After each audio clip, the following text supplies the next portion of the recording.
কঠিন হাসরের দিনে আপনাকে উলঙ্গ অবস্থায় তোলা হবে। আপনার পাশে আপনার মা বাবা থাকবে, কিন্তু আপনি চিনতে পারবেন না।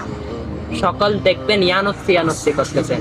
তখন আমার প্রিয় নবীজি আপনার সাহারা হবে, আপনাকে ডাক দিয়ে বলবে, হে আমার উম্মত, তুমি দুনিয়াতে কি করেছো? তুমি যদি বলো, ইয়া রাসূলুল্লাহ, আমি আপনার হাদিসগুলো মানুষের কাছে পৌঁছেছি, আপনার সুন্নাত মোতাবেক চলেছি, তখন আপনার সুফল জান্নাত হতে পারে। তাই দুনিয়া থাকাকালীন আপনারা সোশ্যাল মিডিয়াতে অনেক কিছু শেয়ার এবং অনেক কিছু পোস্ট দিয়ে থাকেন। ভালো জিনিস পোস্ট দেওয়ার চেষ্টা করুন, ভালো কিছু শেয়ার করার চেষ্টা করুন, আর রসুলের সুন্নাহগুলো মানুষের কাছে পৌঁছে দিন। আমার প্রিয় নবীজি বলেছেন যে আমার হাদিসগুলো মানুষের কাছে পৌঁছালো, সেই আমার সাথে জান্নাতে থাকবে। আপনি কি জান্নাতে থাকতে চান? তাহলে হাদিসগুলো বেশি বেশি, ইসলামিক পোস্টগুলো মানুষের কাছে পৌঁছান। আমিন।